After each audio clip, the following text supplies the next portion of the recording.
Shut your freaking mouth or else I will shoot you one by one. I hate noise. I hate crying. You. Yeah, you. Come on. Ako ang namumuno sa lugar na ito. Kaya ako ang masusunod. Kapag sinabi kong mananatili kayo rito, mananatili kayo. Hindi niyo pwedeng suwayin ang utos ko. Naintindihan niyo ba? Ang buhay ng mga kasama niya ay nakadepende lang din sa kanya. Tama sinabi ng anak ko. Kaya kailangan lang natin paslangin ay ang matandang yan.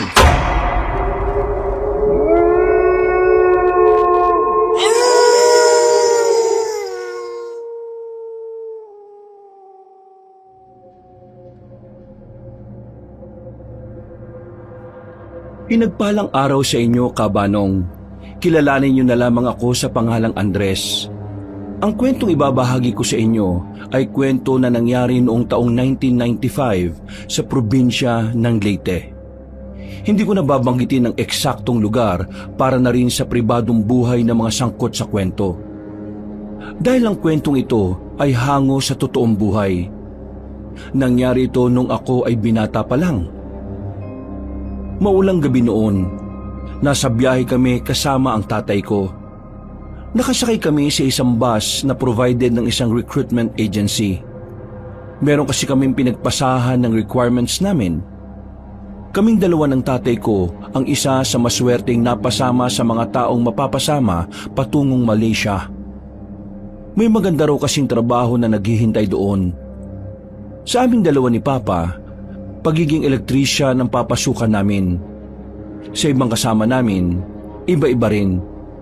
Pero bago mangyari yon, kailangan daw muna naming mapagsama-sama sa iisang lugar.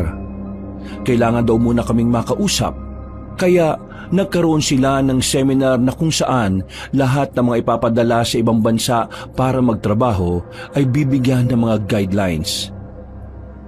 Dahil desperado naman na kaming magkaroon ng trabaho, sumama kami. Nasilaw din kasi kami sa kikitain. Malaki-laki. Sobrang layo sa kinikita namin ni Papa dito sa Pilipinas. Ang unang sabi sa amin, dadaling kami sa Isla Portia. Isa itong isla sa Leyte pero hindi kami pamilyar. Sa tagal na namin sa probinsyang yon, yun din ang unang pagkakataon na narinig namin ang islang yon. Basta ang sabi nila sa amin, doon daw ang seminar. Pa, 3 oras na tayong nasa biyahe ah. Ang layo naman pala ng seminar natin. Anong klase ba to?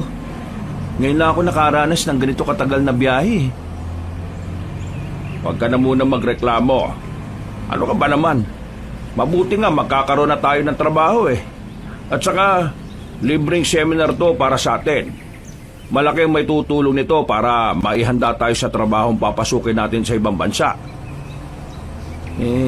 Naiinip na kasi ako eh. Sakit na ng puwet ko kakaupo. Parang mabubutas ko na nga itong inuupuan natin eh. Tiisin mo na lang. Kung talagang malayong lugar na pagdadausan ng seminar, wala naman tayo magagawa. Alam mo naman na wala nang matinong lugar sa syudad. Kaya ayaw siguro nila doon. Anong walang matino? Ang dami kayong magagandang venue na pwedeng pagdausan ng seminar doon. Mabuti pa. Matulog ka na lang. Gigisingin na lang kita kapag malapit na tayo. Hindi na ako makakatulog nito. Hintayin ko na lang na makarating na tayo. Hindi ka ba masaya? Magkakaroon na tayo ng bagong trabaho. Mas magkakaroon na tayo ng mas malaking kita. Matutubos na natin ang lupa sa tiyahin mong sakim. Masaya naman. Pero hindi ko maintindihan kung bakit hindi ako sobrang saya. Alam ko na kung bakit. Kasi hindi ka sanay magtrabaho sa ibang bansa. Kayo ba? Hindi ka rin naman sanay ah. Pero marami kasi akong kakilala na galing na ng ibang bansa. Sa dami ng kwentong naririnig ko sa kanila, parang alam ko na rin ang pakiramdam ng magtrabaho sa ibang bansa. Pero ikaw, Andres, huwag ka masyado ma-stress. Ang pagkakaiba lang naman sa ibang bansa, iba ang lengguwahe. Pero ganun pa rin naman. Nakakapagod. Maswerte ka pa nga kasi makakasama mo ko doon. Yung iba nga rito, walang kasamang tatay eh. Walang kasamang kakilala. Basta, bahala na. Ang iniisip ko na lang, maubos ang lupa. Kayo kasi, sinanlaan niyo pa sa kapatid yung siraulo eh. Pwede naman sa iba isanla. Ang laki magtubo ni tita. Akala niya yata, tumatay tayo ng pere. Oo na, pagkakamali ko na yon. Eh kung alam ko lang na ganun siya, edi sana kay paring Nomer ko na lang sinanla. Pero, eto na nga oh. Itatama ko na yung pagkakamaling nagawa ko. Mababawi rin natin sa tiyahin mo ang lupa natin. Magtiwala ka lang sa akin. May tiwala naman ako sa inyo. Hindi naman nawalan. Eh, yan ang gusto ko sa'yo. Idol na idol mo ko eh, no? Uy! Boss, makiayos naman ang pagmamaneo. Yo, wag mo ngangasan boses mo. Baka mamaya eh, iwan ka sa labas. Tingnan mo ang dinaraanan natin, oh, liblib na. Eh Manong, kanina pa kasi ganyan magmaneo yan eh. Parang mga walang sakay na buhay. Are, kalma. Mahirap na kung mapag-initan ka ng driver at konduktor. Naging maayos naman ang pagmamaneho na ng driver. Inisip na lang namin na baka pagod na rin yon, kaya medyo nawawala na rin sa wisyo. Pero pinabagalan na lang namin sa kanya ang pagpapatakbo ng bus. Sumunod naman siya at hindi na nagsalita pa. Hindi nagtagal, nakarating na rin kami sa sinasabing lugar. Bandang 12:00 na yon. Pero nagtataka kami sa kinalalagyan namin. Pagsilip kasi namin sa labas, warehouse lang ang nakikita naming maliwanag. Walang kahit na anong gusali ang naroon.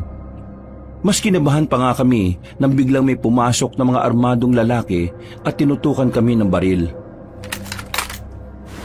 Mga boss, ano nangyayari? Bakit nyo kami tinututukan ng barel? Hindi sumagot ang mga lalaking yon. Sapilitan lang kaming inilabas ng bus. Nag-iiyakan na ang mga kasama naming babae. Wala rin namang magawa kaming mga lalaki dahil isang maling kilos lang namin, siguradong bubulagta kami. Kinaladkad nila kami papasok ng warehouse. Nilagyan kami ng mga tali sa kamay. Magkakahilera kaming nakaupo. Kahit na anong pagmamakaawa namin, parang wala silang naririnig. Visit na. Scam yata yung nasa liyan natin ah. Hindi yata sila mga recruiter eh. Napaisip ako sa sinabing yun ng lalaking nasa gilid ko. Saka ko lang napagtanto na naloko kami ng mga taong nagsabi na bibigyan kami ng trabaho.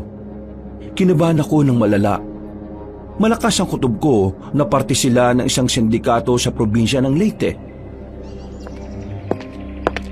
Shut your freaking mouth or else I will shoot you one by one. I hate noise. I hate crying. You. Yeah, you. Come on. Sir, wag sir. Wag po. Wala po akong... If you don't stop making noise, I will put the bullet in your head like what I did to him. You understand? Poor Filipinos! Para kami mga bata noong mga sandaling yun na tumangutangulang ng paulit-ulit kabanong. Takot na takot. Nanginginig sa kilhabot. Trauma ang inabot naming lahat habang pinagmamasdan ang kasama naming nakadapa na sa sahig habang butas ang noon nito. Nice. Just like that. Behave yourself and you will be saved. Boys! Boys! Guard these people until morning. I want a nap. If someone attempt to leave, kill!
Bilis! Hindi pwedeng pabagal-bagal. Maabutan tayo. Mang Agno, kalma lang. Malayo na tayo sa kanila. Pero kailangan yung bilisan para hindi nila tayo makita. Masakit ang pa ako. Hindi ko na kaya ang tumakbo. Sige na. Mauna na lang kayo. Hindi! Hindi pwede! Hindi ka namin iiwan! Pinagsasabi niyo dyan pa! Magiging pabigat lang ako eh. Kung hindi mo na kayang tumakbo, ipapasa na lang kita! Tara! Hindi ko inintay pa na makatutol si Papa. Pinasan ko na siya sa likuran. Nang marinig ulit namin ang makakasunod na putok ng baril, mas lalo kaming nakaramdam ng kilabot at kaba. Mabigat si Papa, pero sa sobrang takot, parang hindi ko nararamdaman na may pasan ako. Mabilis kaming tumakbo ni Tomas. Marami man ako natatapakan matutulis ay hindi ko na yung pinapansin pa. Andres, dito muna tayo. Pahinga ka muna. Malayo naman na tayo eh. Anak, ibaba mo na ako, Andres. Kaya ko naman na ulit tumakbo. Nakapagpahinga na ako. Sige, dito na muna tayo. Sa iba na sila duman eh. Sigurado ako, hindi na nila tayo makikita. Bisit ng mga sindikato yun. Paano nila nasisikmura na mandukot ng tao tapos ibebenta nila sa ibang bansa? Mga halang ang mga kaluluwa niyan. Magtataka ka pa ba kung kaya nilang gawin to? Kanina nga, binaril sa harapan natin yung isa sa kasama natin eh. Nakakaawa. May pamilya yun eh. Nakausap ko yung bago tayo bumiyahe kanina. Kaya nga kailangan nating makaligtas dito. Kailangan nating ipaalam sa kinaukulan na nangyari. Kung hindi sila mahuhuli, mas marami pang kagaya natin ang mabibiktima nila. Napasandal na lang ako sa puno. Kahit na papaano ay nakahinga na rin ako ng maluwag. Pero hindi pa rin ako naging kampante. Hanggat hindi pa kami nakakaalis sa lugar na yon, alam kong anumang oras ay pwede pa rin kaming mamatay. Nakakainis. Kailangan ko ng magandang trabaho eh. Ito na lang yung paraan para payagan ako ng dati kong asawa na makasama yung anak ko kada linggo. Kaso, bulilyaso pa pala. Ibig sabihin, hiwalay na kayo ng asawa mo? Oo. Siraulo kasi ako dati. Nung nanganak siya, lulong ako sa alak. Ayun, napabaya ako sila. Ngayon naman na nagbago na ako, ayaw na sa akin. Naiintindihan ko naman. Kaya nga ngayon sinusubukan kong maging responsableng ama sa anak ko. Ang kaso, sadyang ayaw na yata sa akin ang kapalaran ko eh. Maalas ang putik. Dapat makaligtas ka rito para mabalikan mo yung asawa at anak mo. Kahit yung anak ko na lang. May kinakasama ng iba yung dati kong asawa eh. Ganyan talaga ang buhay. Nasa uli talaga ang pagsisisi. Bakit kasi hindi nauso na sa unahan na lang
Sino kayo? Nandito kayo sa lugar namin. Nakita namin kayo na namimilipit sa sakit kaya dinala namin kayo rito. Pero huwag kayong mag-alala. Napainom na namin kayo ng gamot. Hindi na sasakit ang tiyan ninyo. Daniel po palang pangalan ko. Ito naman po si Kuya Monching. Maraming salamat Pero kumusta ang tatay ko? Bakit hindi pa rin siya nagigising? Magigising na rin siya maya-maya. Dahil sa edad kaya mas kailangan niya ng mas mahabang pahinga. Anong lugar ba ito? Kailangan na namin makabalik sa amin Anong ginagawa niyo sa lugar na yun? Mukhang di naman kayo taga rito Ha? Wala. Hindi kami kasama sa kung sino man ang tinatakasan nyo. Kaya pwede mo sabihin. Itatanong din sa iyo ng iba yan. Kaya mas magandang alam na rin namin dahil kami ang tumulong sa inyo. Na-scam kami. Human trafficking. Anong ibig mong sabihin? May isang ahensya na isinama kami para sa isang seminar. Pero yung pinuntahan pala naming seminar peke. Sindikato pala sila. Dinala kami sa warehouse. Tapos, ibebenta kami sa ibang bansa para gawing trabahador sa pagawaan ng mga droga. Buti na lang nakatakas kami. May iba pa kami mga kasama na naiwan. Hindi namin alam kung nakaligtas ba sila o hindi. Mga sindikato? Ngayon ko lang narinig na may ganyan dito sa probinsya namin Pero dito, ligtas kayo. Kapag nagising ang tatay ko, pwede nyo na ba kaming ihatid sa sakayan? Gusto na namin makauwi Di ko alam. Kailangan nyo muna kasing umarap sa namumuno sa lugar namin. Kapag may mga bago kasi, dapat nakikita niya. Hindi po kayo agad makakalis dito. Kasi tinuturing po kayong parte ng lahi namin Kumbaga, para pong bagong pamilya. Ha? Naku, hindi pwede. May mga buhay kami na sarili. May kailangan kaming tubusin na lupa. Hindi kayo kagad makakalis dito. Lahat ng mga dayo na nakakapasok sa lugar namin sinusuri ng maigi. Sinisiguro na hindi kayo mga espiya. Ha? Bakit ganun? Noong kasi, may mga nakakapasok dito sa amin ng mga espiya. Mga tagalabas na walang ibang gustong gawin kundi sakupin ang lupain na ito. Pero kailangan talaga namin makabalik sa amin. Hindi pwede magtagal kami rito. Makinig na lang po kayo kay Kuya Monching. Alam niya po mga patakaran dito sa amin. Para po hindi kayo mapasama. Kailangan niyo pong sumunod. Pero makinig ka na lang anak. Pa, kumusta pakiramdam mo? Ayos na ako. Hindi na masakit ang tiyan ko. Teka, kayo ba ang nagdala sa amin dito? Upo, kami nga ho. Maraming salamat sa inyo Mas mainam na rin sigurong narito kami. Kasi nakakatakot sa gubat Baka maabutan pa kami ng mga humahabol sa amin. Pero paano yung bahay natin? Paano yung buhay natin doon? Kung babalik tayo kagad sa atin, wala rin namang mangyayari. Wala pa rin tayong pera. Mahirap pa rin ang buhay natin. Kaya samantalahin na lang muna natin ang pagkakataon na ligtas tayo rito. At dito, wala tayong ibang iisipin. Sinasabi niyo bang magtatagal tayo rito? Kapag nasiguro na nating ligtas ng makaalis, di aalis na tayo rito. Ano naman? Andres, wala tayong magagawa. Kailangan natin ng tulong nila. Tingnan mo, wala pa nga tayong kain. Pinagpapawisan na tayo sa gutom Hindi mo ba nararamdaman? Kuya Monching, mukhang gutom na po talaga sila. Kumakalamnisik muna nila Sige, dito lang kayo. Kukuha lang ako na makakain ninyo. Iho, maraming salamat Tumaw na lang ang lalaki at iniwan kami. Kasama namin ang batang kanina pa nakatingin sa amin at nakangiti. Daniel ang pangalan mo, di ba? Opo, Daniel po ang pangalan ko. Sabihin mo nga sa amin, anong klaseng lugar tong napuntahan namin? Mga rebelde ba kayo? Andres, hindi tama na tinatanong mo ng ganyan ng bata. Kailangan natin malaman kung anong lugar itong kinalalagyan natin. Hindi ka na ba nadala sa nangyari sa atin? Nagtiwala tayo sa mga taong akala natin magbibigay ng trabaho sa atin. Huwag po kayong magtalo. Wala naman po kayong dapat ikabahala eh. Nasa mabuting kalagayan po kayo. Hindi po kami mga rebelde. Naniniguro lang kami. Ang hirap na magtiwala sa mga taong hindi namin kilala. Natigil lang ang usapan namin nang dumating na yung lalaki. May dala-dala siyang sinabawang baboy. Walang kanin, pero meron siyang dala na pininong mais. Yun daw ang ginagawa nilang kanin doon. Oh, kumain na kayo. Siguradong makakaramdam na kayo ng matinding gutom. Ay, maraming salamat ha. O paano po? Maiwan na muna namin kayo. Kumain lang kayo ha. Daniel, tara na. Samahan mo muna ako sa labas. Paglabas ng dalawa ay agad kaming kumain. Pagtikim namin, wala kaming nalasahan. Walang timpla. Literal na nilaga lang talaga. Walang kahit na anong alat. Pero kahit na ganon, ay napilitan na lang kaming kainin yon. Gutom na kasi talaga kami, Kabanong. Nang lalambot na ang mga tuhod namin. Wala naman last tong kinakain natin. Parang hindi rin ako nabusog eh. Huwag ka na maginarte. Ang mahalaga naman maalam na ng tiyan natin. Magpasalamat na lang tayo. Sana naman yung kakainin natin mamayang gabi masarap na. Napasandal na lang ako sa dingding. Kahit na hindi naman ako naging masaya sa kinain ko, lihim ako nagpapasalamat dahil kahit na papaano, naitawid namin ang gutom namin. Makalipas ang ilang oras, hindi pa rin nakakabalik ang magkapatid. Nababagot na ako noon. Kaya nang makatulog ulit si Papa, naisipan kong lumabas muna. Tumingin-tingin lang ako sa bakuran nila. Marami silang tanim sa bakuran. Kung ano-anong gulay ang naroon. Meron din silang prutas sa gilid ng kanilang bahay. Bah, ayos ah. Mabubuhay ka na talaga kapag sa ganitong bahay ka nanirahan. Pero ayoko pa rin tumagal dito. Mas gusto ko pang humanap ng trabaho kaysa mabagot dito.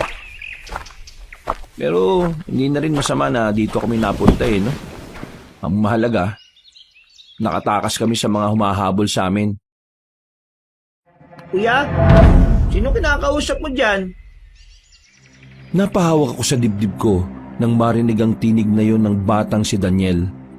Medyo nagulat ako kaya ang lakas ng tibok ng puso ko. Patawa-tawa pa ang batang yon.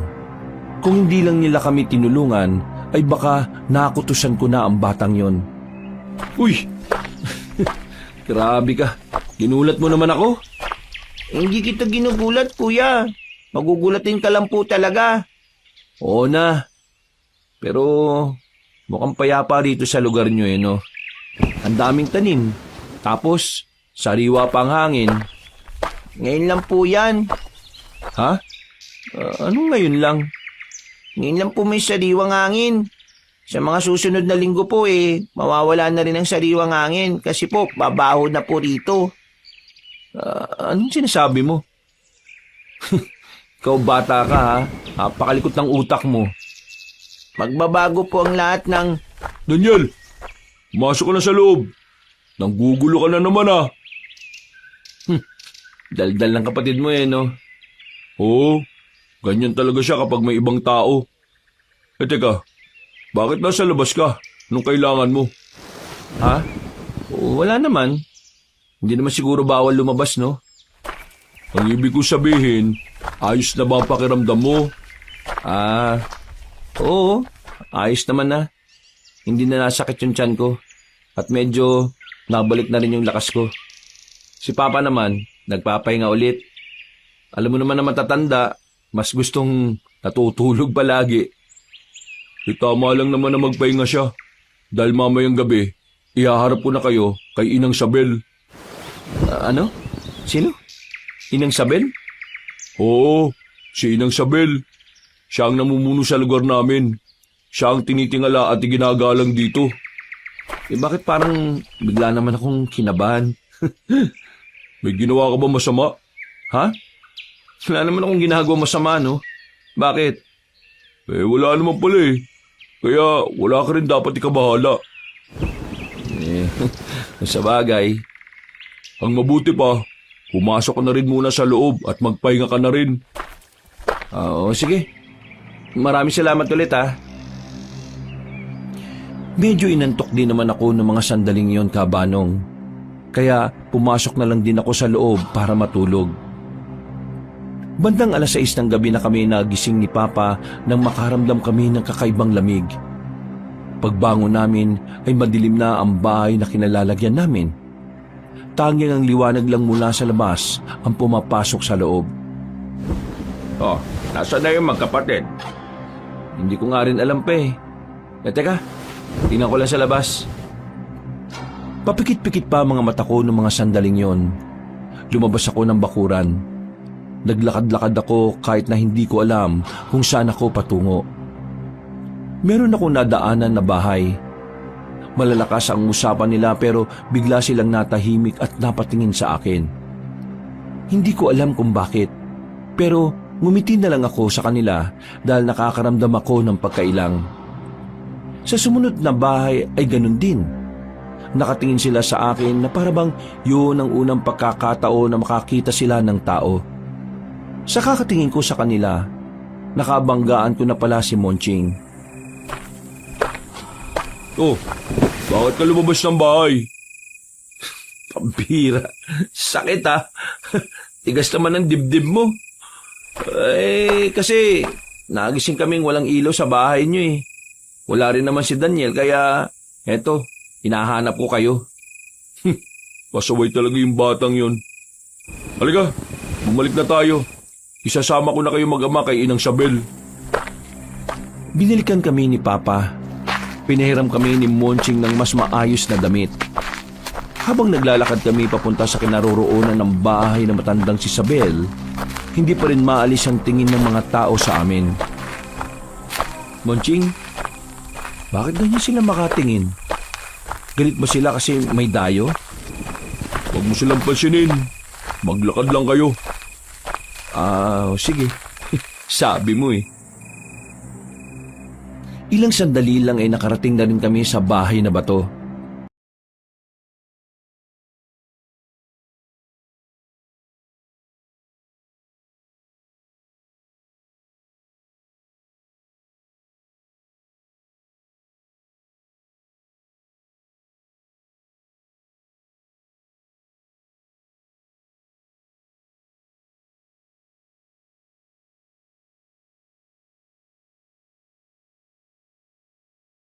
Inang Sabel, narito po ako para ipakilala sa inyo yung bagong residente ng San Rafael, si Mang Agno at si Andres.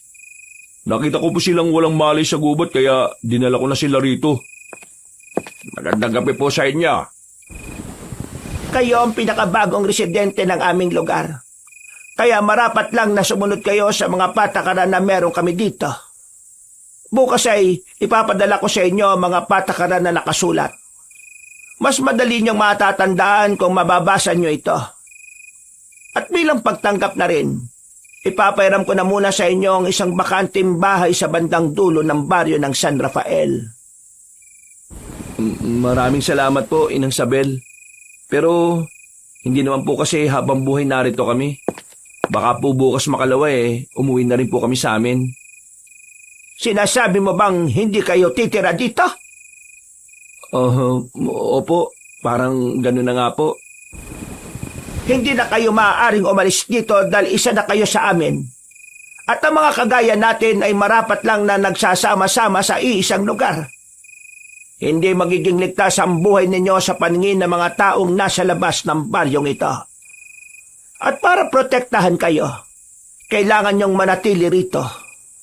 Maililigtas kayo ng proteksyon na kaya kong ibigay. Ay, sandali lang ho. Mawalang galang na ho Pero kasi, meron po kami mga dapat asikasuin sa amin. Napatpad lang po talaga kami rito kasi tinulungan kami ng magkapatid. Baka naman kung pwede, aalis na po kami bukas. O hindi naman po sa Makalawa. Ano ba ang hindi nyo maintindihan sa sinabi ko? Kung hindi kayo titira dito, magiging delikado ang buhay ninyo. Oo. Naintindihan po namin na nag-aalala kayo sa kapakanan po namin. Pero malayo na po kasi sa amin yung mahabol sa amin eh.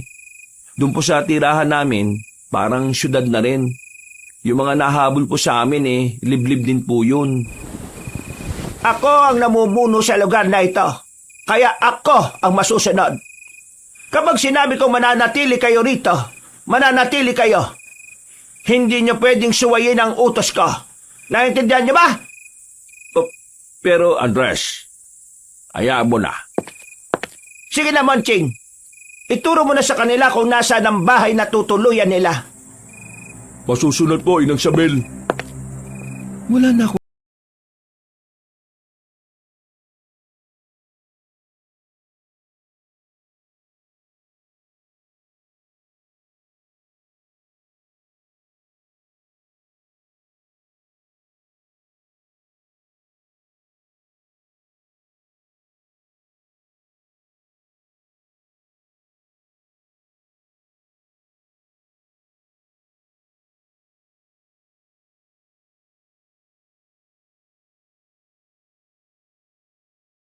Wala.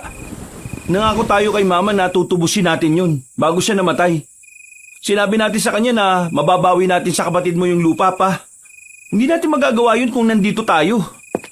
Anak, tingin ko kailangan na natin pakawalan ng lupang yon. Ha? Ano? Teka. Sinasabi niyo bang isuko na lang natin yon? Yung lupa na naging dahilan kung bakit tayo nalagay sa panganib? Iyon nga ang pinupunto ko. Nagdahil sa lupang yon, ang daming nangyaring masama sa atin. Hindi mo ba naiisip na baka yon ang senyales para isuko na natin ng lupa? Pa, anong sinyalis ang pinagsasasabi niyo dyan? Kaya lang naman tayo nalagay sa panganib dahil masyado ka nagpauto dun sa agency na yon. At ako na kayo ng sinisisi mo. Kayo naman talaga yung unang nakipag-usap sa kanila Sumama lang ako kasi akala ko okay yun. Pero hindi mo rin naman inusisa kung lihitin mo talaga sila. Kung hindi kayo nagpauto sa agency na yon, wala tayo rito. Sa madaling sabi, kayo ang may kasalanan ng lahat ng ito. Ay, sige na. Ako na. Kasalanan ko na. Kasalanan ko naman lahat palagi Pa, bakit ba kayo ganyan? Bakit ba kasi parang ang bilis-bilis niyong isuko yung lupa na yon? Sa atin nila Mama yun. Bakit ang dali-dali niyong isuko? Dahil pagod na ako, Andres. Pagod na ako sa halos buong buhay na lang natin. Sinusubukan natin magpatuloy para sa lupa. Wala na tayong ibang dahilan para mabuhay kung dyan lupa na yon.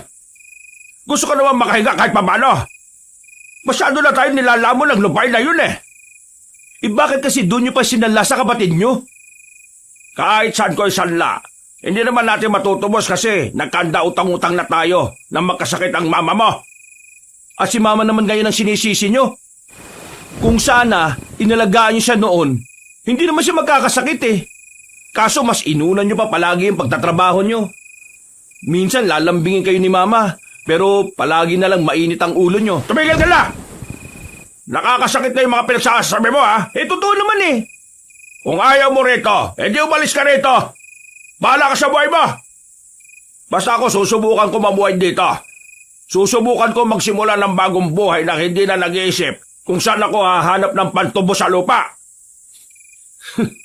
Hindi ako makapaniwala na kinakaya ng konsensya nyo na abandonahin ang problemang ikaw rin mismo ang gumawa.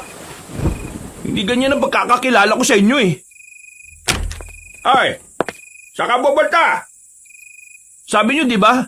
Bahala ako kung aalis ako. Di bahala na talaga ako.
Pero ang isang problema ay hindi matatapos kung tatapusin mo lang ang buhay mo ng ganyan. Kahit tumulong ka dyan at mamatay, kung saan ka man mapapadpad kapag namatay ka, dala-dala mo pa rin ang problema mo. Huwag mo nga akong pakialaman. Wala kang alam sa mga pinagdaraanan ko. Umalis ka na. Pabayaan mo na ako dito. Hindi mo may babalik ang lupa kung tatalon ka dyan. Para mo na rin sinabi na mahina ka kasi sumuko ka rin. Ha? Teka, ano mo nalaman ng tungkol sa lupa? Kasi sabi mo lang kanina. Kanina? Eh di ba kanina wala ka naman dyan? Paano ka napunta dyan? Alam mo, normal ang mga problema. Walang nilalang sa mundo na nabubuhay na walang problema. Kumbaga, kaakibat ng pamumuhay natin ang mga problema. At kung wala ka dito, nabubuhay ka ng walang saysay. Pero ang mga problema ay ginawa para maging pagsubok sa buhay ng lahat. Ang sinamang sumuko sa problema ay nabuhay na lang din ng walang saysay. Kahit na marami kang sinayang na oras at pagod nung lumalaban ka pa, lahat ng yun ay malulusaw kung isusuko mo ang lahat ng pinaghirapan. Marahil, wala ako sa kalagayan mo, kaya hindi ko alam ang pakiramdam. Pero alam ko ang pakiramdam na mawala ng pag-asa. Kaya alam ko rin na ang solusyon sa problema mo ay hindi ang pagtalon sa tulay na ito. O sige nga, alam mo ba kung anong solusyon ng problema ko? Daldal mo no? Kala mo, ang dami mong alam. O sige nga, ano? Ikaw at ikaw lang ang makakaalam kung anong solusyon at dapat mong gawin. Hindi mo malalaman yon kung ngayon pa lang ay susuko ka na. Bumuntong hininga na lamang ako ng matalim. Buo na sana ang kalooban ko na tapusin na ang lahat. Pero napalitan niyo ng inis dahil sa babaeng bida-bida. Ano bang pangalan mo? Kalya, yun ang pangalan ko. Kalya? Anong klaseng pangalan yan? Eh ikaw, anong pangalan mo? Andres. Andres? Kapangalan mo ang alaga kong aso na namatay nung nakaraang taon. Wow aso pa talaga. Totoo naman ang sinasabi ko eh. Kapangalan mo ang aso ko. Ang pagkakaiba nyo nga lang, mas maayos ang itsura niya kesa sa'yo. Dami mong sinasabi. Pwede ba umalis ka na? Huwag kang tumalon. Wala kang mapapala dyan. Sige na, hindi na ako tatalon. Papansin ka eh. Kanina nasa mood pa akong tumalon eh. Mahal mo ang papa mo, di ba? Ha? Isipin mo na lang kung anong mararamdaman niya kung sakaling tinuloy mo ang binabalak mo kanina. Hindi na ako nakapagsalita sa sinabi niya kabanong naglakad na rin siya paalis. Habang ako, sandaling natulala. Tila tinamaan ako sa huling kataganan narinig ko. Aminadong medyo nasaktan din ako sa kaisipan na magdurusa si Papa kapag nawala na ako. Maraan akong lumayo sa tulay. Nakaramdam ako ng konsensya. Napapailing at napaupo na lang sa gilid. Ay, napakamakasarili ko talaga. Nakakainis. Nagmamadali akong makalis doon. Babalikan ko si Papa para makausap siya. Sa puntong yon ay nahimasmasan ako. Pero habang naglalakad ako sa masukal na eskinita, meron akong nasipa na bagay. Madilim sa parting yon dahil kakaunting liwanag lang ang meron doon. Kaya akala ko nung una, buko o nyug lang ang nasipa ko. Pero nang damputin ko yon, napagtanto ko na bungo pala yun ng tao. Mabilis kong binitiwan ng bungo. Napatras ako at napatingin-tingin sa paligid. Napapaisip ako kung papaanong nagkaroon ng bungo ng tao sa daan na yon. Samantalang mukhang hindi naman dating sementeryong lugar na kinalalagyan ko. Binilisan ko na lang ang lakad ko pauwi kabanong at naabutan ko si Papa na naglalatag na ng banig. Huminga ako ng malalim at lumapit sa kanya. Pansamantala kong nakalimutan ang bungo na nakita ko. Pa, Tungkol po sa nasabi ko kanina, nadala lang ako ng emosyon ko. Pasensya na po kung nasaktan ko kayo sa mga sinabi ko. Lumapit siya sa akin at tinapik ako sa balikat. Ngumiti siya na para bang walang nangyari. Naintindihan naman kita, anak. Alam ko naman kung saan nanggagaling ang pinaguhugutan mo. Ayos lang, nak. Huwag ka na mag-alala. Niyakap ko na lang si Papa bilang paghingi ng paumanhin. Mabilis naman kaming nagkaayos. Kahit naman medyo mataas din ang pride naming mag-ama, nagiging maayos din naman kami. Hindi naman yun tumatagal ng ilang araw. Ako rin naman eh. May kasalanan din naman talaga ako. Aminado ko na sa akin naman nagsimula ang lahat ng problemang ito. Pero anak, wala eh. Wala na talaga ako magagawa. Lalo na ngayon, pumalpak na naman ako. Pa, huwag niyo na pong intindihin yun. Naisip ko lang na mas mahal ka pa rin na magkasama tayo. Sigurado ka na bang ayos lang sa'yong narito tayo? Wala naman ako magagawa eh. Ayaw ko maiwan ka rito mag-isa. Hindi ko kayang isipin yung magiging buhay niyo nang wala ako. Ang sabihin mo, wala ka lang mahanap na bagong tatay na masarap magluto. Oo na, nagbubuhat na naman kayo ng bangko niyo eh. Pero may iba ko. Sa totoo lang anak, medyo nauwi-weirduhan din ako sa mga taga rito. Parang minsan lang kasi sila makakita ng gwapo eh, no? Ewan ko sa inyo pa. Nagtawanan na lang kaming dalawa ng tatay ko, kabanong.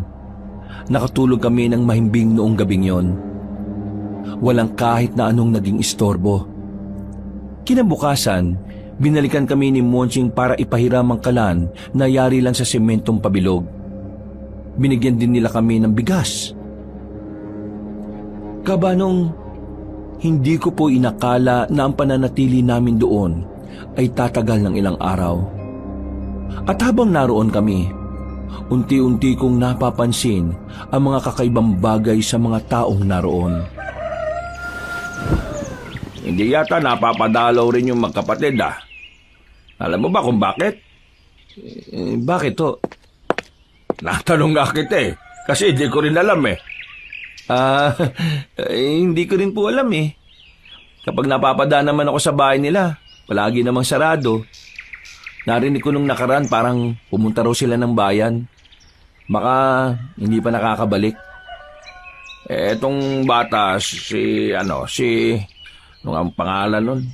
Ay, si Daniel. Alam mo bang nahihiwagaan ako sa kanya? Bakit pa? Anong meron?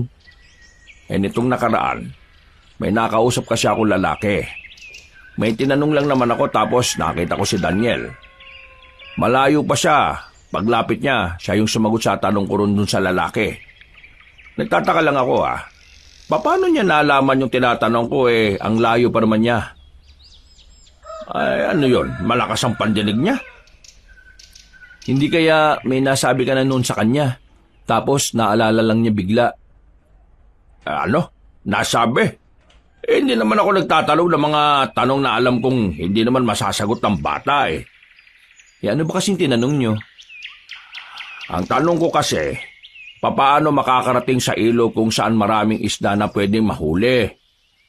Sabihin na natin na alam nga ni Daniel kung nasaan yung ilog. Pero papaano niya malalaman na yun ang tinatanong ko? Ang layo nga niya.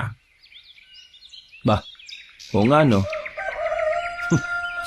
Pero alam niyo pa, may napapansin din akong kakaiba rito sa lugar na to eh.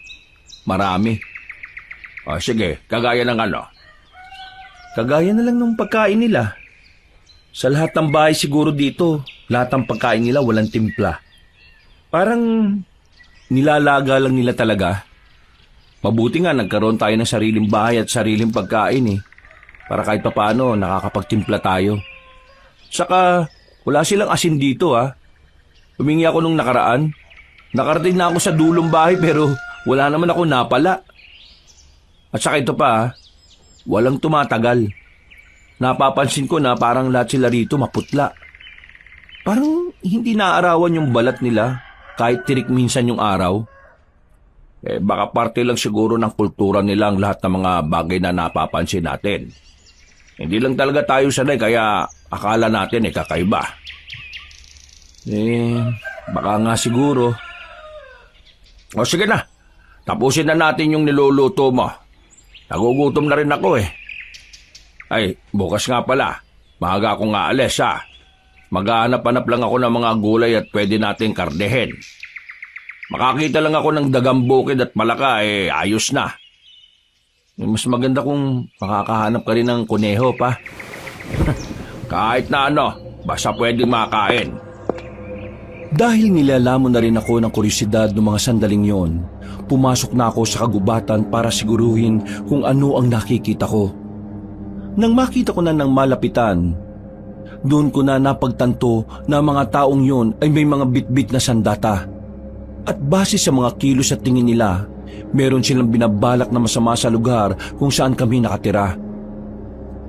Kaya hindi na ako nagdalawang isip pa. Nagmamadali akong bumalik sa lugar. Nagtungo agad ako sa bahay ni Aling Sabel. Inang Sabel! Inang Sabel! Buksan niyo po ang pinto! May masasamang tao na magtatangka ng masama! Inang Sabel! Ano ba kailangan mo at bakit gabing-gabi na Nang bubulabog ka pa? Teka, ikaw yung babae nung nakaraan sa tulay Tinatanong kita, ano ba kailangan mo? May nakita kong grupo ng mga tao sa gubat. Papunta sila rito. May mga dala-dala silang sandata. At sa pagkakarinig ko aatake sila rito sa atin. Mga kalaban! Tumakbo ang babaeng yun papunta sa harapan ng bahay nila. Kinalampag niya ang hindi naman kalakihang kampana na naroon. Dahil doon, nagising ang buong baryo. Bumalik ka na sa bahay nyo. Kahit anong mangyari, huwag kayong lalabas. Mamamatay ka kapag hindi ka nakinig. Ha? Ano ba kasing nangyayari? Huwag ka na magtanong, umuwi ka na. Nagmamadali akong tumakbo pabalik sa amin, Kabanong. Pagdating ko roon agad kong ginising si tatay. Inis na inis pa siya dahil inabala ko ang pagtulog niya. Ay, nakakainis ka naman. Bakit ba? Ano ba problema at ginising mo ba ako? May mga dayo. Lulusob sila dito sa atin. Ha? Sino dayo? Bakit naman sila lulusob? Hindi ko nga rin alam pa. Basta, sabi ni Kalia, wag daw po tayong lalabas ng bahay kahit anong mangyari. Pambihira naman. Sa ngayong oras pa talaga sila gumanyan. Basta, dito lang tayo. Kahit anong mangyari, walang lalabas ng bahay. Nanahimik kami ni Papa sa bahay na kinalalagyan namin. Nakikiramdam lang kami sa paligid. Maya-maya pa, narinig na rin namin ang mga residente. Naghahanda na sila sa pagdating ng mga dayo. Hindi ako nakatiis. Sumilip ako sa labas. Nakita ko ang ilang residente na papunta sa gubat. May mga dala-dala silang mga patalim. Kahit na hindi naman ako kasama roon, kinakabahan pa rin ako. Bigla na naman kasing bumalik sa alaala ko ang sandaling tinatakasan namin ni Papa ang mga sindikato. Naalala ko rin si Tomas. Nakaramdam ako ng lungkot sa ideyang baka hindi siya nakaligtas. Ay, kanina ba kita tinatawag? Tulala ka na naman dyan. Po? Bakit po ba? Yung magkapatid ba, nakauwi na kaya? Baka mamaya madamay sila dyan sa sinasabi mong gulo. Wala po akong balita pa. Hindi naman ako napadaan dun Dumiretso lang ako kasi sa bahay mismo nila Inang Sabel. Diyos ko, huwag naman sanang mapahama ka mga taga rito. Maya-maya pa, narinig na lang namin ang mga sigawan na nagmumula sa bungad ng gubat. Nagkasalubong na roon ang grupo ng mga dayo at ng mga taga sa amin. Hindi ko na natiis. Iniwan ko na muna si Papa. Lumabas ako ng bahay para makiusyoso sa mga yon. Pagdating ko roon, nakita kong mano-mano silang nagtatagaan. Pero wala pa akong 5 minutong naroon, bigla namang may humila sa akin. Dinala ako sa madilim na parte. Bakit ka nasa labas? Ha? Monching? Hindi ka dapat gumagala ng ganitong oras. Kasama ito sa patakaran na sinang-ayunan mo. Pero nag-aalala ako sa mga kalugar natin eh. Tingnan mo naman kasi yung nangyayari oh. Sino ba kasi mga yan? Bakit nila ginugulo tong lugar natin? Mga aswang ang mga yan. Sa sinabing yun ni Monching ay bigla ko napatigil. Natamemi ako. Hindi agad rumihistro sa utak ko ang sinabi niya. Ilang segundo pa bago ko naisip yun. Hindi ko maintindihan. Kasi habang pinapanood naman namin ang nangyayari, hindi ko naman nakikitang naging aswang ang mga dayo. Ha? Paano naging aswang sila? Eh tingnan mo, oh, normal naman sila. Hindi mo sila kilala. Matagal na namin sila kinakalaban. Sa ngayon, hindi mo nakikitang aswang sila. Pero ang totoo, aswang talaga mga yan. Kaya bumalik ka na sa bahay niyo bago ka pa nila makita. Bilis! Kahit na gusto ko pang manood, hinilan na niya ako paalis doon. Persahan niya akong ipinasok sa bahay namin. Sinalubong naman ako ng tatay ko ng malakas na batok. Sira ulo ka talaga. Ikaw yung nagsabi na walang lalabas pero ikaw tong lumabas. Sira ba ulo mo, ha? Ray, makabatok naman kayo. Kala niyo naman hindi niyo ako anak. Kung hindi kita anak, baka nilumpo pa kita sa katigasan ng ulo mo. Nakita ko siyang malapit sa nagkakagulo kaya dinala ko na siya kagad dito. Ay sige, maraming salamat, Monching. Buti na lang nakita mo siya. Kung hindi, baka wala pang balak yung bumalik rito eh. Hanggat hindi pa natatapos ang gulo sa bungad ng kagubatan, wala na munang aalis ha. Mapapahama kayo kapag naalaman ng mga dayo na mayroong bago sa lugar na ito. Maraming salamat. Sige, mag-iingat kami. Tumango na lang si Monching sa amin at agad na ring umalis. Pinukula naman agad ako ni Papa ng masamang tingin. Ay, wag mo nang uulitin yun, Andres, ha? Alam mo naman na tayong dalawa lang ang magkasama. E paano kung namatay ka kanina? E di ako na lang mag-isa rito. Pasensya na po pa. Siguro masyado lang talaga akong curious sa mga bagay-bagay kaya ganun. Hindi ko na po ulitin. Abay, dapat lang na wag mo nang ulitin. Kasi nakikitira lang tayo rito. Tinanggap nila tayo rito. Kaya wag na tayo magdulot ng problema. Pero kung hindi ako lumabas kanina, baka nakalapit na yung mga yan dito. Hindi sila nabigyan ng warning. Eh, malaki na itulog mo ngayong gabi pero tama na yon. Huminga na lang ako ng malalim kabanong.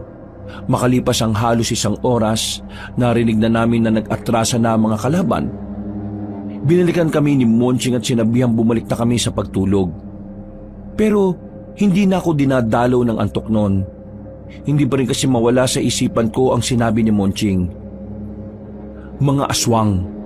Yun ang sinabi niyang kalaban nila. Pero hindi ko maintindihan kung bakit hindi ko magawang kumbinsihin ang sarili ko na aswang ang mga dayo. Kasi kung mga aswang sila, hindi na nila kailangan ng mga sandata. Sapat na ang kabangisan nila para umatake sa mga tao. Pero sa kabilang banda, binibigyan ko rin ng pansin ang sinabi ni Monching na baka wala lang talaga akong alam sa mga kalaban nila. Na baka masyado lang akong nakakulong sa ideya na ang mga aswang na palaging bangis ang ginagamit sa pag-atake. Bandang 5:00 na madaling araw, saka pa lang ako napagod kakaisip. Dinalaw na rin ako ng antok. Dakong 8:00 naman ng umaga, ginising ako ni Papa. Pinuntan kasi ako ng ilang tauhan ni Inang Sabel. Napabangon ako agad. Kinakabahan. Buong akala ko kasi ay may parusa sa ginawa kong paglabas ng alanganing oras ng gabi. Kailangan mo sumama sa amin. Gusto kang makausap ni Inang. Ha? Teka, anong kasalanan ko? Huwag kang mag-alala. Wala ka namang kasalanan eh. Kailangan ka lang niya makausap. May parusa bang anak ko? Wala. Kaya hindi kayo dapat na kabahan. Kinakabahan pa rin ako nung sumama ako sa kanila, kaabanong. Pagdating namin sa bahay ni Inang Sabel, nakita ko si Kalia, ang babaeng nakausap ko sa tulay. Saka ko lang din nalaman si Inang Sabel pala ang lola niya. Maganda umaga po. Ano pong may paglilingkod ko sa inyo? Paano mo naman nalaman kagabi na may mga lulusob na dayo sa lugar natin? Lumabas po kasi ako ng bahay eh. Hindi kasi ako dinadalaw ng antok. Kaya naglakad-lakad na muna ako sa labas. Nakaabot po ako sa bungad ng kagubatan. Tapos, doon ko na po nakita yung mga yon. May mga dalang sandata. Narinig ko rin na aatake sila. Doon ako nakaisip na gisingin kayo. Wala ka na bang ibang napansin sa kanila? O may iba ka pang narinig na sinabi nila? Wala na po ako maalala eh. Basta ang pagkakaalam ko lang, lulusob sila. Alam mo naman na pinagbabawal kong lumabas ng gabi ang mga taga rito. Ang pwede lang na nasa labas ay ang mga opisyales ko. Opo, alam ko naman po yun. Kaya nga po humingi ako ng paumanhin eh. Hindi ko rin po kasi talaga maintindihan ang sarili ko kagabi. Hindi ako mapakali. Pakiramdam ko may hindi tama eh. Parang naramdaman ko siguro na may mangyayari talagang hindi maganda. Pero dahil sa pagbibigay abiso mo sa amin, marami kang nailigtas na buhay. Naagapan ng kanilang paglapit dito. Kaya naman, nagpapasalamat ako sa iyo. Hindi po ako mapaparusahan? Ay bakit? Gusto mo ba? Hindi po. Ayaw ko po. Sa ginawa mo, napatunayan ko na talagang mahalaga na para sa inyo ang mga residente rito. Kaya naman, mamayang gabi, magpapadala ako ng mga bagong supply ng karne at gulay sa inyo. Dadagdagan ko rin ang bigas ninyo. Para yan sa ginawa mong kabayanihan. Naku, maraming salamat po talaga. Pero sigurado kang wala ka nang narinig na ibang bagay sa sinabi ng mga dayo? Wala na po eh. Tumakbo na po kasi kagad ako. Kung ganun eh, sige, makakaalis ka na. Paulit-ulit akong yumuko noon bilang pagbibigay galang. Hinatid na rin ako ni Monching palabas. Napabuntong hininga na lang ako. Akala ko kasi ay isasalang ako sa matinding parusa. Ay nako, buti naman at na-appreciate nila yung ginawa ko. Kala ko talaga bulilyaso na ako eh. Pero sa susunod, kapag nakarinig ka ng mga ganong klaseng pangyayari, huwag ka naglalabas ha.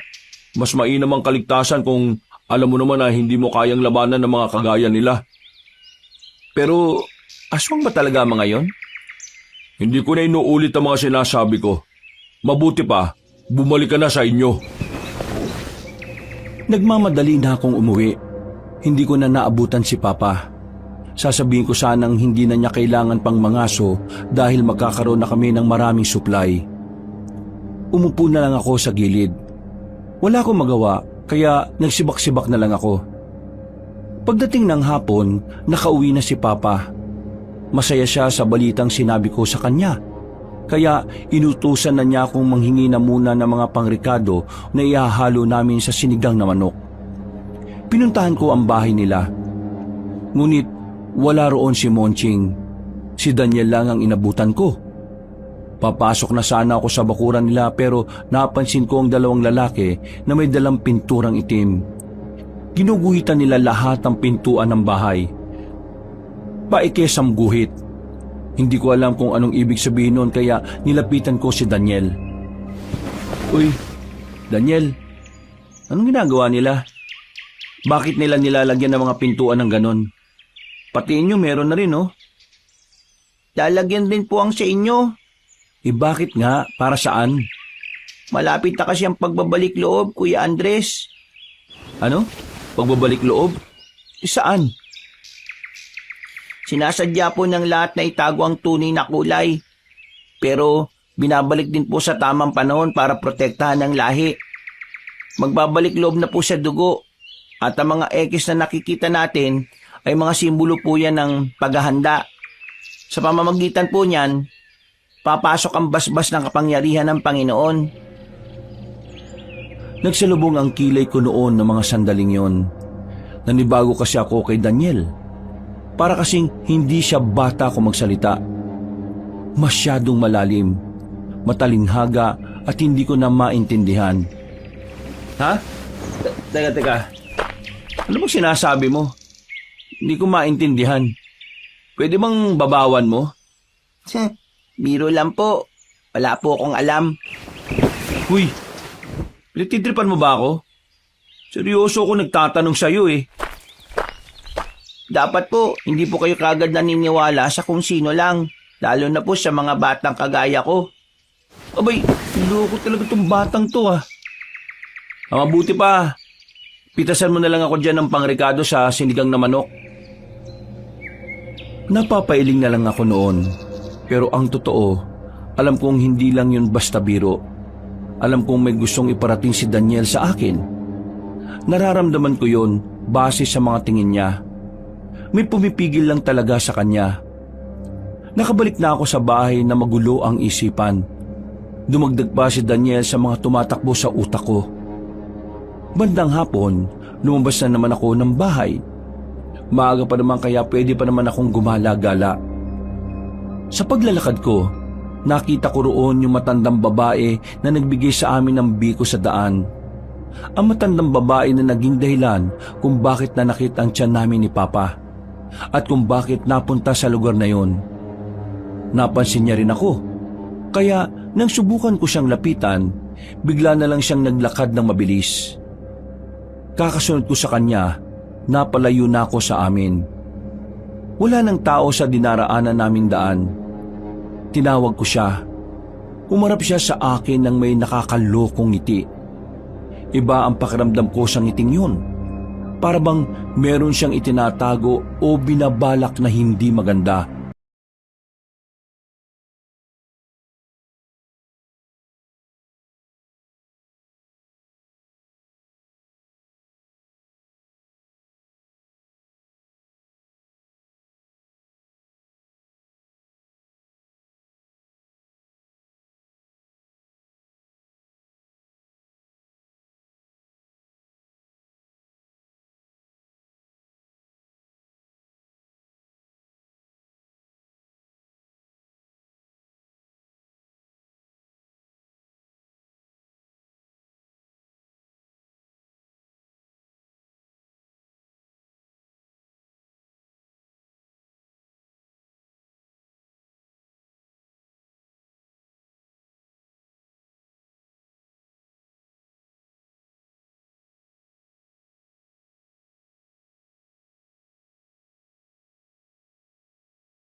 Dali kong nilisan ang lugar na yon at agad na umuwi sa amin. Sakto na makauwi ako, nagising si Papa. Ay, tarantado ka. Saan ka na naman ang galing? Pa, may kailangan ka malaman. Meron ako natuklasan. Sira ulo ka talaga no? Pinagbigyan ka na nga sa unang ginawa mo na naman. Makinig muna kayo sa akin, Pa. Meron ako natuklasan. Tingin ko hindi ka talaga maniniwala sa sasabihin ko. Bakit? Ano ba yan? Meron akong narating na bakuran at maraming drum sa paligid. Tapos, yung laman ng drum, puro mga patay na tao. Abay, nasisira ka ba ng ulo? Paano naman magkakaroon ng ganon dito? Abay, hindi ko rin alam. At ito pang malupit. Nakita ko si Monching doon. Kausap niya yung lalaking tingin ko, siya yung pumatay sa mga taong nasa drum. Tapos, ang sabi pa ni Monching, ihanda raw mga yun sa pagbabalik loob. Hindi ko maintindihan eh. Ano ba talaga yung pagbabalik loob na sinasabi niya? Andres, wala akong panahon para makipaglokohan sa'yo. Papa naman. Wala ka namang tiwala sa akin? Tingin mo talaga gagawa ko ng kwento? Totoo nakita ko. Sa loob ng drum, may mga bangkay ng tao. Kung totoo nga yan, dapat malaman ito ni Inang Sabel. Hindi. Hindi niyo to dapat malaman. At bakit hindi? Siya ang namumuno sa lugar na ito Kung may ginagawa ng kababalagang niyang si Moncheng, dapat lang na malaman ni Inang Sabel para maparusahan. Paano kung alam din yun ni Inang Sabel? Pero wala siyang ginagawa. Ha? Anong ibig mo sabihin? Imposibleng hindi alam ni Inang Sabel yun. Ang lapit lang nun dito Kaya nga wala muna tayong pagsasabihan. Kapag nalaman natin yon, baka pag-initan nila tayo. Ay, Diyos ko. Ano ba talaga sila? Anong klase mga tao ba sila kung gagawa sila ng ganon? Yun nga alamin ko, Pa. Dahil sa mga nangyayari, nagkaroon na tayo ng dahilan para hindi magtiwala sa kanila ng buo. Anong iniisip mo? Pa, makinig kayo sa akin. Kapag napatunayan ko na may ginagawa sila masama, hindi na tayo dapat nandito. Kailangang umalis na tayo. Sabihin niyo sa akin, sang-ayon ba kayo sa iniisip ko? Oo, sang-ayon na ako. Pero nababahala ako Paano kung malaman nilang may alam tayo? Hindi nila malalaman. Kailangan lang natin mag-ingat. Huwag tayo magpapalata. Kumilos tayo ng gaya pa rin ng dati. Sumang-ayon naman si Papa sa lahat ng sinabi ko, Kabanong. Napagtanto niya rin kasi na buhay din namin ang nakataya roon. Laking pasalamat ko na rin dahil hindi na humaba ang pagkontra niya. Malaking bagay sa akin na alam kong kasama ko siya sa laban na yon. Kinabukasan, tinanghali na naman ako ng gising. Maingay sa labas. Hindi ko alam kung bakit. Pagdungaw ko sa labas, nakita ko ang mga tauhan ni Inang Sabel. May bitbit silang lalaki. Kinakaladkad. Nakatali ang magkabilang kamay at nakatakip ng telang itim ang ulo. Pa, anong nangyari dun? Sino yung lalaking yun? Isa sa mga nanggulo nung gabi. Natagpuan daw nila sa kagubatan. Anong gagawin nila dun? Malamang paparusahan nila. Hindi ko napigil ang sarili kong hindi makichismis ng mga sandaling yon, Kabanong. Naisipan kong puntahan ang kinaroroonan ng lalaking bihag. Pero hindi ako nakalapit. Maraming nagbabantay sa kulungan nito. Napalingon ako nang marinig ko ang pamilyar na tinig ng lalaki. Nakatayo sa likuran ko si Monching. Nakatingin ng seryoso at parang inaalam kung bakit ako naroon. Hoy, ginagawa mo rito? Monching, nandiyan ka pala. Wala. Naintriga lang ako dun sa lalaking yon. Sino ba yon? Kalaban. Nahuli. Ngayon, bibitayin. Ha? Bibitayin? Ibig mo sabihin, parusang kamatayan? Oo, yun ang parusa para sa mga dayuhang nagtatangkang sirain ng lugar na ito. Saan siya dadalin? Hindi mo kailangan pa malaman. Umalis ka na. Hindi ka pwede rito. Okay. Sige, balitaan mo na lang ako kung ano nangyari sa kanya. Hindi na siya nagsalita. Nakatingin lang siya sa akin. Noong mga sandaling yon, pakiramdam ko ay nakakalata na rin si Monching sa akin. Pero kahit na ganon, pinagpatuloy ko pa rin ang pagpapanggap na wala akong nalalaman. Sumapit ang kinagabihan. Mula sa bahay, narinig naming sumisigaw ang lalaking bihag nila. Mga 10 segundo lang ang itinagal, maya-maya ay nanahimik na rin yun. Narinig na lang din namin na parang nagdiriwang na ang mga tao. Nagsisigawan sila at nagpapalakpakan pa nga. Parang kaligayahan nila ang pagpaparusa sa lalaking nabihag. Kaming dalawa ni Papa, tahimik lang kami. Hindi namin alam kung dapat bang matuwa kami dahil naparusahan ng dayong kalaban nila. Pa, ayos ka lang? Bakit pinagpapawisan ka ng ganyan? Naiinitan ka ba? Ang lamig naman ah. Hindi ko nga alam, Andres eh. Kanina pa ito. Kumain naman na ako. Pero pakiramdam ko, gutom na gutom ako. Ikaw, ayos ka lang ba? Kanina ko pa napapansin na dura ka ng dura. Para kang aso ah. Hindi ko nga rin alam pa eh. Kanina pa ako naglalaway. Bigla na lang akong naging ganito. Akala namin ng tatay ko ay normal lang ang nangyayari sa amin. Pinapalagay namin na baka dala lang din ng panahon kaya namin yun nararanasan. Pero sa mga sumunod na araw, napapansin namin na napapadalas na ang weirdong nangyayari sa katawan namin. Nararanasan ko na rin ang pagtagaktak ng pawis ko at ang matinding gutom kahit na kumain naman ako. Pareho na rin kaming naglaway ni Papa. Ang dami na naming dura sa bakuran. At ang pinaka-weirdong nangyari sa amin noon, pareho naming naisip na kainin ng buhay ang nakikita naming manok sa kabilang bahay kahit na buhay pa yon.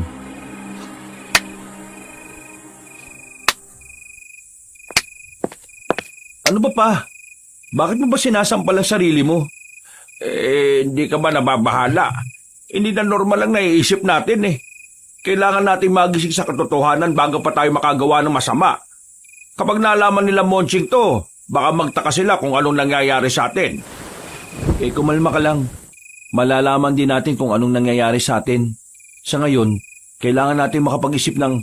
Andres, hindi kaya ano? Hindi kaya... baka aswang na tayo. Ha? Bakit naman tayo magiging aswang pa? Pambira naman yung iniisip nyo. Ganito ang pakiramdam ng mga aswang. Yung mga aswang na magsisimula pa ng maging aswang, ganito ang mga sintomas. At saan nyo naman nalaman yung impormasyon na yan? Sa mga kaibigan kong taga-Kapis. Andres, hindi ko alam pero tingin ko magiging aswang tayo. Paano kapag nalaman nila Inang Sabel yung tungkol dito? Baka paslangin din nila tayo kagaya ng ginawa nila doon sa lalaking nabihag nila. Shh! Huwag na kayo munang mag-isip ng ganyan. Hanggat nasa katinuan pa tayo, hindi mangyayari ang iniisip nyo pa. Ano nga gagawin natin? Pa, kumalma ka lang. Akong bahala sa atin. Gagawa ko ng paraan para malaman kung anong sakit ang dumapo sa atin. Kaya relax ka lang, okay? Sige na, maupo na muna kayo. Hindi tayo magiging aswang. Hindi.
Inagsabel, wag niyo kaming parusahan.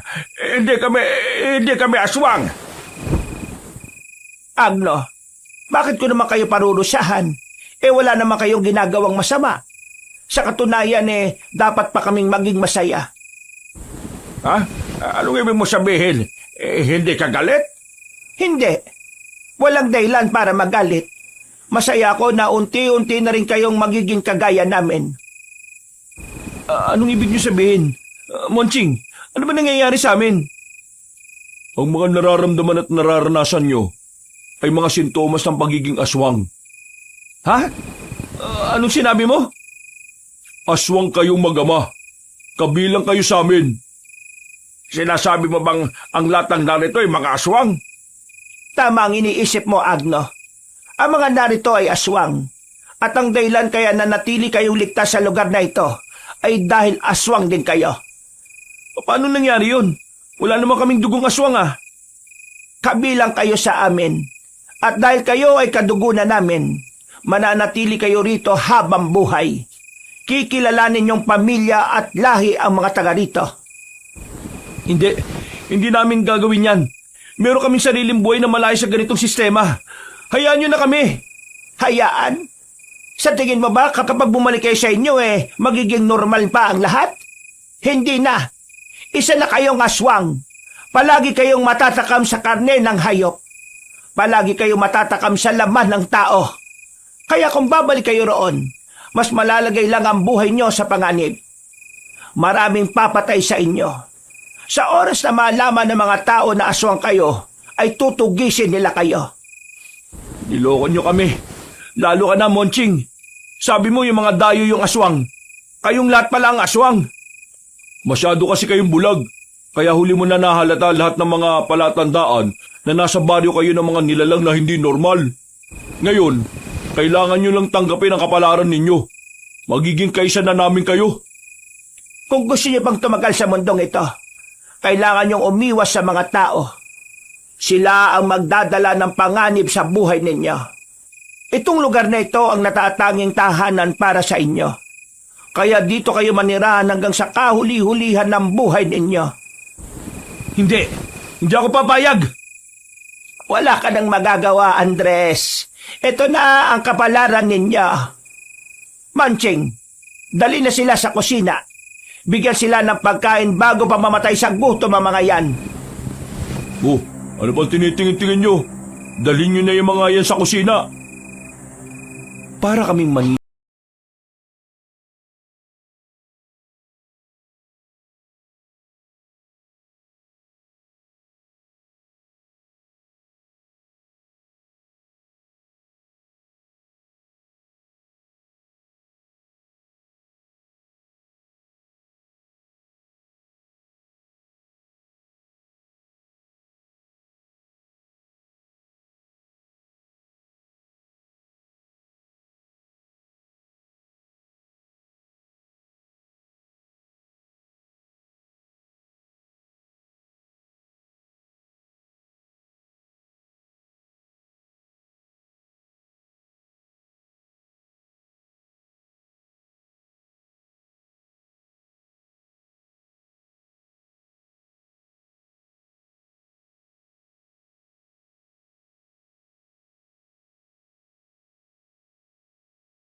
Bakit parang ang lakas-lakas ko? Pa, kinain natin ng buhay yung manok at pato. Ano? Kinain natin ang buhay? Tayo ang pumatay dyan? Pa, wala na tayong magagawa. Aswang na tayo. Nararamdaman ko ang kakaibang dugo na dumadaloy sa ugat ko. Hindi na tayo tao pa. Hindi na tayo normal. Pa, anong gagawin natin? Umalma ka. Hindi pa katapusan ng mundo, Andres. Makinig ka sa akin. Pero makinig ka sa akin. Gagamitin natin tong pagiging aswang natin para makalis dito. Gagamitin natin ang pagiging aswang natin? Paano? Nararamdaman mo ba? Ibang lakas na meron tayo. May kakayahan tayo makalis sa lugar na ito. Siguradong mabilis ang kilos natin nito. Kailan tayo tatakas? Kapag abala na ang lahat, sa gabi ng pagbabalik loob nila. Pero saan tayo pupunta? Makakabalik ba tayo sa dati? Walang kasiguraduhan. Pero sa ngayon, isipin na muna natin kung paano tayo makakalis sa impyernong ito. Gusto niyo pong umalis dito? Napalingon kami ni Papa sa pintuan ng marinig ang tinig ng batang si Daniel. Hindi namin itinuloy ang usapan namin. Wala na rin kasi kaming tiwala sa batang yon. Hindi gaya ng ibang aswang dito. Mahina pa po kayo. Wala pa kayong kakayahang makatakas pa rito. Hindi pa kayo mabilis. Hindi pa rin kayo malakas. Lahat po ng mga bagong sibol na aswang ilang buwan pa ang kailangang hintayin bago nila taglayin yung kakaibang lakas at bilis ng isang aswang. Bakit mo to sinasabi sa amin? Dahil mamamatay po kayo kapag sinubukan yung tumakas, kahit bago pa lang kayo bilang aswang, mas mabilis po ang hahabol sa inyo. Wala kaming pakialam. Huwag mo kami kausapin, bata. Wala kaming tiwala sa'yo. Kagaya ka rin nila. Manluloko. Aswang. Aswang na rin po kayo. Pareho lang po tayo. At kagaya naming lahat, kailangan nyo rin pong matutong manloko para makalis dito. Isa po sa natural na ugali ng mga aswang ang panluloko at panlilinlang Kaya alam ko po, matututunan nyo rin po yun sa mga susunod na araw. Manimik ka! Kung wala kang may tutulong, umalis ka na lang dahil baka patulan na kita. 5 araw mula ngayon, gaganapin na po yung pagbabalik loob. Lahat po ng aswang na kabilang sa angkan na ito dadalo. Sa gubat po idadaos. Dumaan po kayo sa ilog. Kapag nalagpasan nyo yung ilog, makakalis na kayo dito.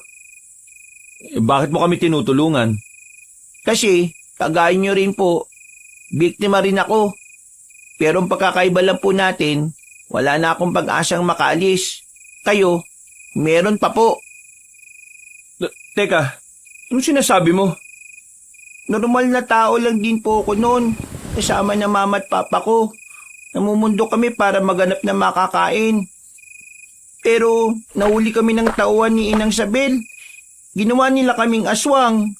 Ako, si mama at si papa. Namuhay kami rito at nasanay na lang kami sa ganitong buhay. Pero 2 taon lang po makalipas, namatay ang mama at papa ko nang isama sila sa laban kontra sa mga manunugis. Yung manunugis, sila po yung mga kalaban nating mga aswang. Yun po ang kwento ko. Yun po ang dahilan kung bakit gusto ko po kayong makalabas dito. Kung aalis kami, sumama ka na rin sa amin. Hindi ka naman pala kagaya nila Hindi po pwede. Kahit sumama rin naman ako sa inyo, wala rin po mangyayari, mamamatay din po ako. Ha? Teka, anong sinasabi mo? Lahat po ng mga aswang dito ay magkakakonekta ng buhay. Noong bago pa lang po ako dito, meron silang ginawa na makapangyarihang ritual na kung saan ang kaluluwa mo at ang kaluluwa ni Inang Sabel ay magiging iisa. Ibig sabihin, magiging isa ang buhay ninyo. Hindi kapag namatay ka, mamamatay din si Inang Sabel? Hindi. Isa ang buhay namin, pero hindi po nakadepende ang buhay niya sa buhay ko. Ang buhay ko po nakadepende sa buhay niya. Teka. Medyo magulo pero naiintindihan ko. Ibig sabihin, kapag pinatay si Inang Sabel, lahat ng aswang dito ay mamamatay. Ayun, ganun na nga po. Kaya nga mas mainam po na umalis na kayo bago pa nila gawin sa inyo yung ritual. Sa oras na magawa na nila yun, hawak na ninang sa bilang buhay ninyo. Kaya habang wala pa, umalis na po kayo. Habang pagmamayari nyo pa yung buhay nyo. Huwag na po kayo magsayang ng oras. Kanina, sinasabi mo na mapapahama kami kapag tumakas kami. Tapos ngayon, sinasabi mo na tumakas na kami. Ano ba talaga? Gusto kong tumakas kayo kapag kaya nyo na. Pero hanggat hindi nyo pa po kaya, dito na po muna kayo. Meron po kong alam na paraan para magkaroon na po kayo ng sapat na lakas at bilis para madali kayo makaalis. Ha? Ano bang paraan? Sabihin mo. Kahit na ano gagawin namin. Kailangan nyo pong tumikim ng dugo't laman ng tao. Ha? Hindi mangyayari yan. Ang mga aswang ay mas madaling maging ganap na aswang kapag may dugo na ng tao na dumadaloy sa ugat nila. Kung gusto nyo makaalis, kailangan nyong gawin yun. Anak, wala na tayong ibang paraan eh. Yun na lang. O sige, kung yun lang ang paraan, may alam ako. Sariwang dugo ang kailangan at sariwang laman. Sinasabi mo bang kailangan namin pumaslang ng tao? Hindi. May alam akong pinag-iimbakan ng mga sariwang dugo. Kahit yun lang ang inumin po ninyo, mas effective po yun. Ikaw ang kukuha. Baka naman mapahamak ka. Makakaroon lang po ng kahulugan ng buhay ko dito kung magagamit ko po ito sa kabutihan eh. Kaya masaya po akong mamatay kung para po ito sa kaikabubuti ng iba. Ay, Diyos ko. Pambirang bata to. Ang bata mo pa para isipin ang mga ganyang bagay ah. Bukas po ng gabi, makita po tayo sa bahay po ninyo. Ibibigay ko na po sa inyo yung sariwang dugo.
ng mga manunugi sa kagubatan.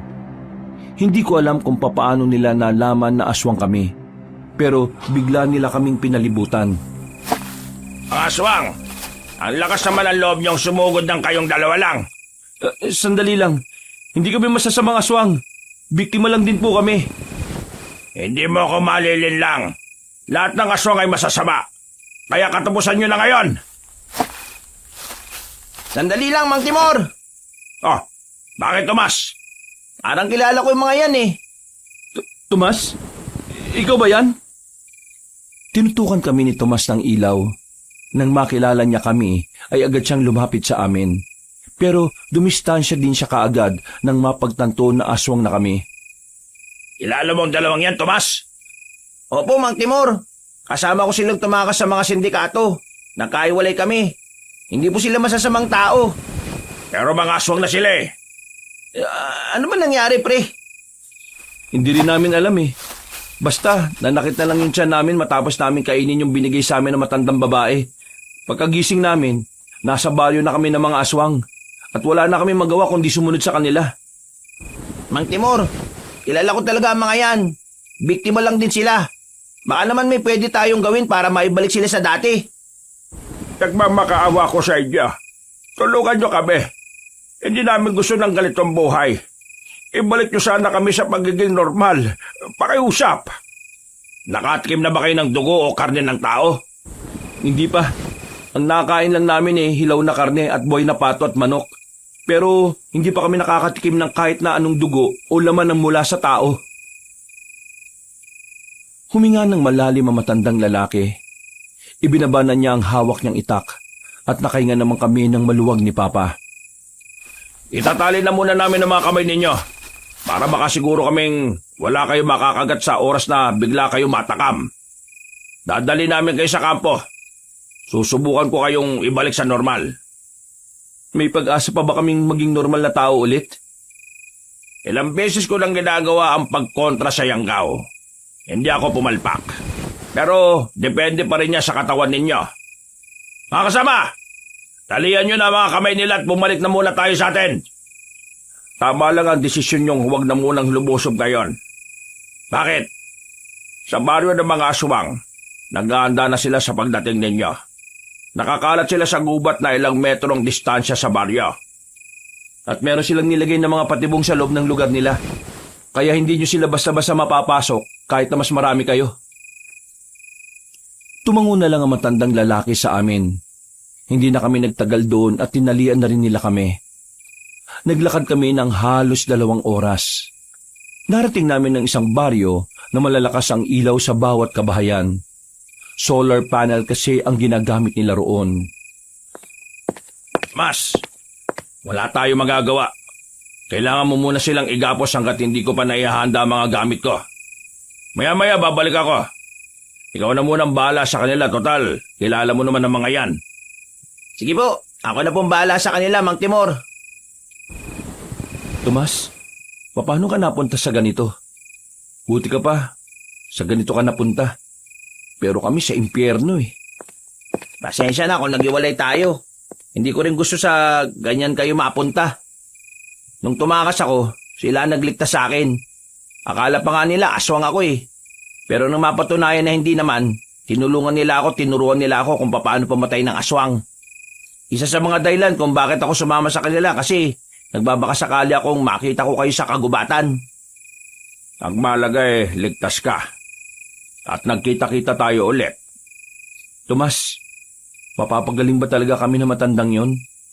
Oo, matinik na albularyo si Mang Timor. Mapapagaling niya kayo. Saksi ako nitong mga nakaraan eh. Marami siyang napagaling na kagaya nyo. Mga taong nabiktima ng Yanggaw. Yung paraan ng mga aswang para gawing aswang din ang normal na tao.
si Tomas. Pinagtatataga niya si Monching ng ilang beses pero maliksi kong umilag ang aswang na yon. Maya-maya lang nakita na lang namin na alanganin na ang lagay ni Tomas. Naagaw ni Monching ang itak at nasa aktong itatarak na yon kay Tomas. Pero hindi ko inaasahan ang nagawa ko. Bumilis ang takbo ko palapit kay Tomas para iligtas siya. Binangga ko si Monching at dahil sa ginawa ko, nabitiwan niya ang itak. Kinuha ko yon at ako ang humarap sa kanya. Hindi ko alam kung paano ko nagawa yon. Pero ikaw na muna bahala kay Papa, Tomas. Taksil! Isa kang taksil! Biglang tumakbo ulit si Monching palapit sa amin. Pero nakakuha ko ng tamang pagkakataon. Nang makita kong naging kampante siya, ay agad ko siyang tinaga sa leeg. Sirit ang dugo niya at agad na bumagsak. Napasandal siya sa bakod. Nakatingin siya sa akin habang pinipigilan ang pagsirit ng dugo niya. Sorry, Monching. Pero ikaw kasi, sorry talaga. Umalis na kami roon. Umiwas kami sa mga nagkakagulo at dumaan kami sa madilim na mga iskinita. Noong mga sandaling yon, nararamdaman na namin na nagiging tagilid na ang puwersa ng mga manunugis. Kinakabahan ako noon, Kabanong. Naisip ko kasi bigla na kapag namatay si Mang Timor, malabo na talaga kami makabalik sa dati. Kaya naman, kahit na alam kong delikado, mas pinili kong hanapin si Mang Timor para tulungan mapatay si Inang Sabel. Natagpuan namin si Mang Timor na kinakalaban na ang mga matatandang aswang. Hinahanap ko si Kalia, ang babaeng nakausap ko noon sa tulay. Nakita ko na lang siya na nakabulagta na sa gilid. Napatay na pala siya ni Mang Timor. Magsama-sama kayo sa impyerno! Isama niyo na ang dalawang taksil na yan! Ikaw umauna sa impyerno. Masama ka nila lang. Pati batang si Daniel pinahirapan mo. Umalis na kayo rito. Unahin yung ibang aswang. Ako na ang bahala sa matandang ito. Mang Timor, kailangan natin siyang pagtulungan. Kapag napatay natin siya, mamamatay na rin ang mga kasama niya. Ang buhay ng mga kasama niya ay nakadepende lang din sa kanya. Tama sinabi ng anak ko. Kaya ang kailangan lang natin paslangin ay ang matandang yan. Sumang-ayon sa amin si Mang Timor, kaya hindi na kami nagsayang ng oras at sabay-sabay naming inatake si Inang Sabel. Sa puntong yon, tila nakaramdam na rin siya ng takot. Hindi niya kasi inakala na alam namin ni Papa ang kahinaan niya. Laking pasalamat talang talaga namin kay Daniel. Kung hindi dahil sa kanya, hindi kami magkakaroon ng lakas ng loob na labanan ng mga aswang. Tumakbo ng tumakbo si Inang Sabel hanggang sa makarating na kami sa kagubatan. Pero hindi na rin siya nakatakas sa amin nang tama na siya ng palaso ni Mang Timor. Pagbagsak niya sa lapag, agad na pinagtatataga ni Mang Timor ang matandang aswang. Siguro ni Mang Timor na mamamatay na ito sa mismong kinalalagyan nito.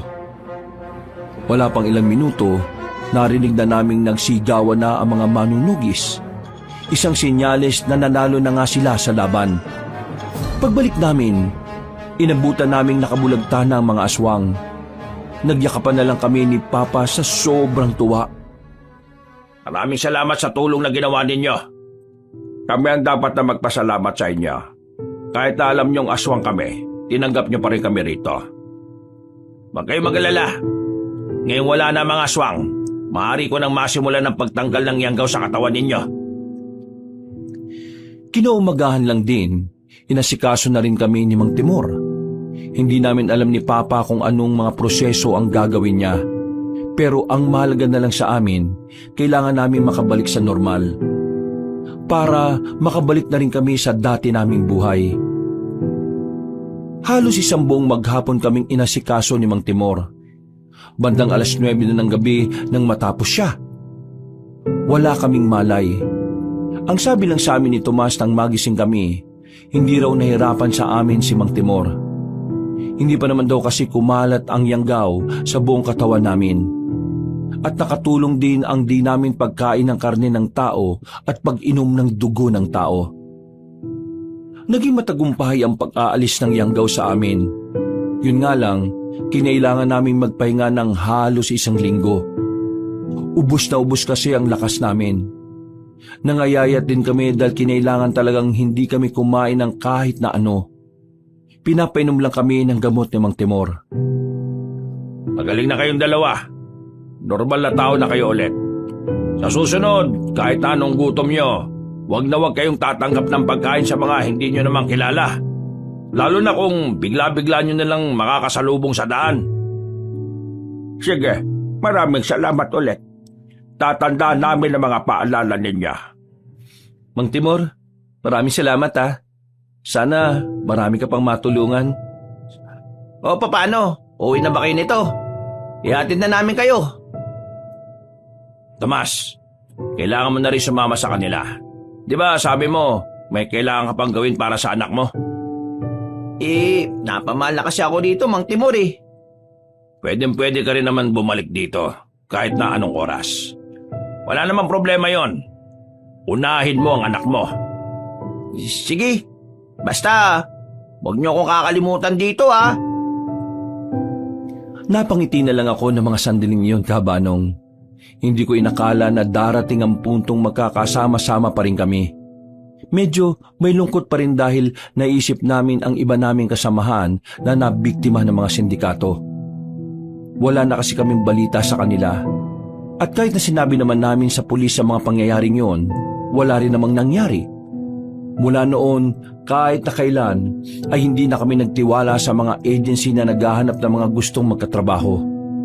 Nagkaroon na kami ng trauma. Ayaw na naming maulit na dahil sa paghahanap ng trabaho, napadpad pa kami sa pugad ng mga aswang. Nagtrabaho na lang kami sa isang sakahan na malapit lang din naman sa tirahan namin. Namuhay na lang kami ng simple. Hindi na rin namin tinubos ang lupa na naiwan namin sa tiyahin ko. Hinayaan na lang namin yun sa kanya. Palagi kasi namin ni Papa, kailangan na namin yung iwan sa nakaraan para makausad na rin kami sa hinaharap. Kabanong, ang dami kong natutunan sa kababalaghang nangyari sa buhay namin. Mga aral na hinding-hindi ko magagawang kalimutan kahit na kailan. Mga aral na maaring dalhin sa kahit na anumang hamon ng aking buhay. Sa ngayon, simple na ang pamumuhay namin ni Papa. Mahirap pero kinakaya namin na magkasama. Ang mahalaga naman sa amin, makasama naming haharapin ang bawat hamon ng buhay. Hanggang dito na lang po, Kabanong. Maraming salamat po sa inyong lahat at pinagpalang araw muli. Mga kabangers, mga kayanggaw, naku, salamat po sa pakikinig sa ating kwento ngayong araw na ito.